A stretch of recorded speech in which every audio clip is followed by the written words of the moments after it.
Well, my book is called The Dollhouse, a ghost story. And I haven't got the cover yet, the actual book in my hand, but I have this picture of the cover. And as you can tell, it's about a haunted house. Alice and her mother go to spend the summer in a big, spooky mansion. In the attic is a locked room. In the locked room is a dollhouse. The dollhouse looks exactly like the big house. The very first night in the haunted house, Alice wakes up and finds a ghost in her bed. And the ghost looks exactly like one of the dolls in the dollhouse. From then on, Alice is on a wild ride, never sure if she is asleep or awake, and if the people around her are ghosts or dolls or real people. She discovers secret passages, hidden rooms, and a family tragedy. So as you can tell, The Dollhouse is a very spooky ghost story, but it's a lot more than that. Alice's parents are talking about getting a divorce, and all through the book, she's struggling with the sadness she feels about her family breaking up. As she tries to solve the mystery of the haunted dollhouse, she must call on all her inner strength and courage to confront her worst fears about life and death.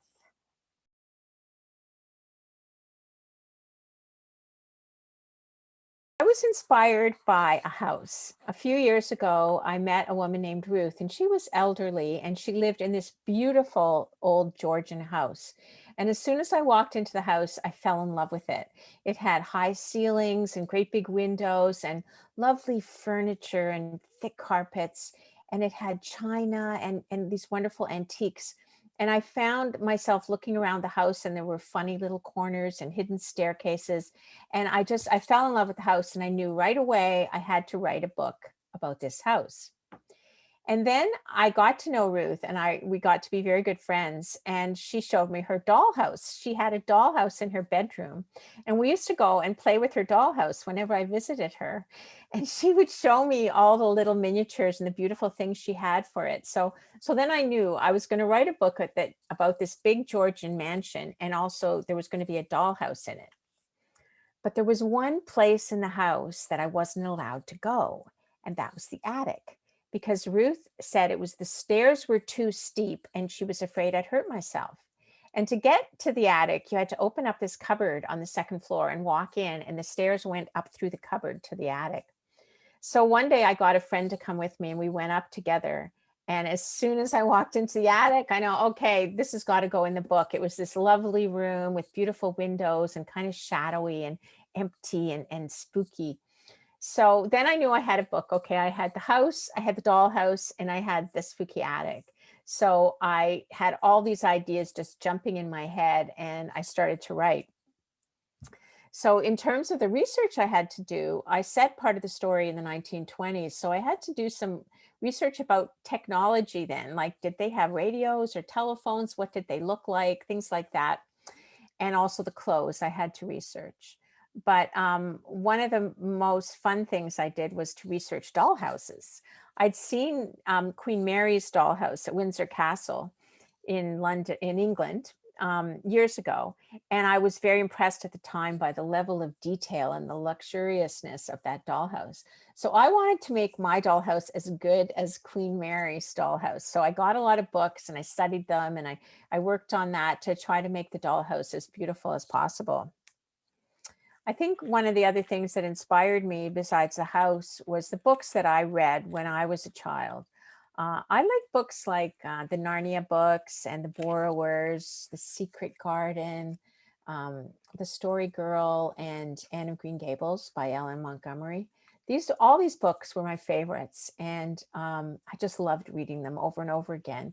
And I loved the magic in them. There was like a little bit of magic in most of them.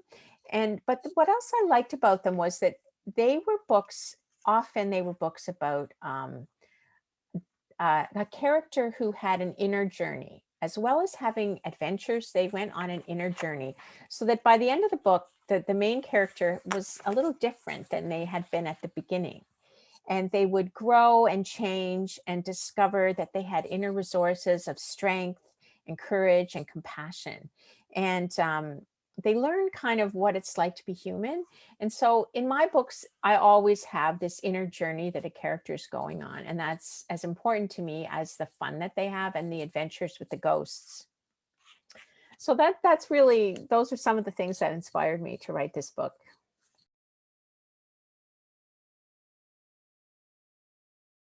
There's an educator's guide. It's going to be available on tundrabooks.com, so you can look that up and that'll give you all kinds of ideas.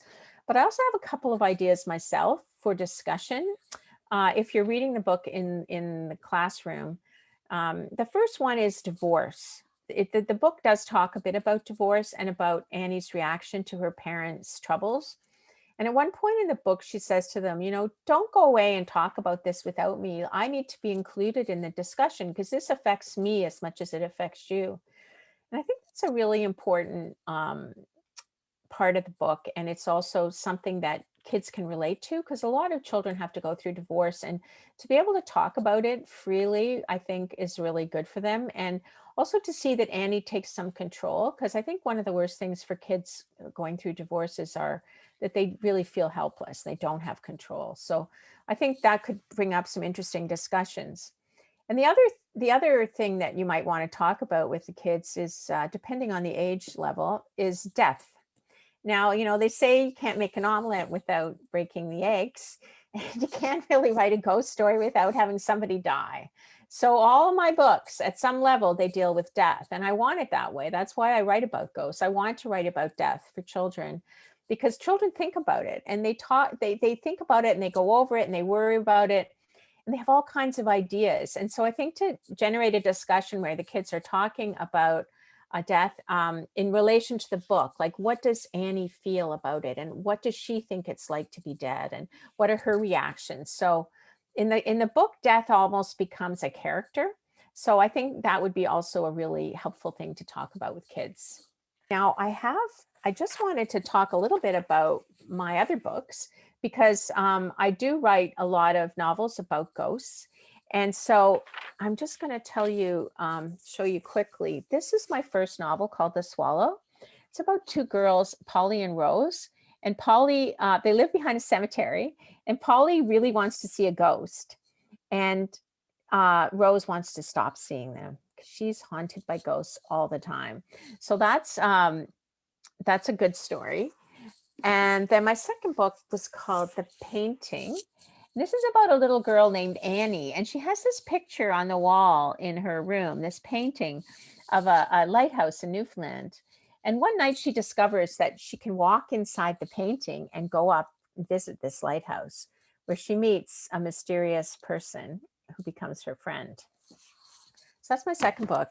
And the third novel is called The Ghost Road. And it's about two cousins who live in a community in just for the summer in Newfoundland, and they discover that their family has a curse on it, and they have to make their way down the long, lonely ghost road and try and break the curse. So that's another ghostly story. And one other book that you might like, if you love ghost stories, I do write a lot of Newfoundland ghost stories, and this book's called Screech: Ghost Stories from Old Newfoundland, and it's got a very spooky cover. It's illustrated by Genevieve Sims, and it's 10 ghost stories that are traditional Newfoundland stories that I've rewritten and reimagined. And each story has a section at the end called The Story Behind the Story, where you can read about the place in Newfoundland where the story happens, and something about the ghost, what kind of a ghost it is in the story. And also I talk about the original storyteller who told it to me. So those are just a few of my other books, but I think that if you like ghost stories, you might want to look them up. And you can find them on my website, www.chariscotter.ca. And you can also write to me at chariscotter@gmail.com.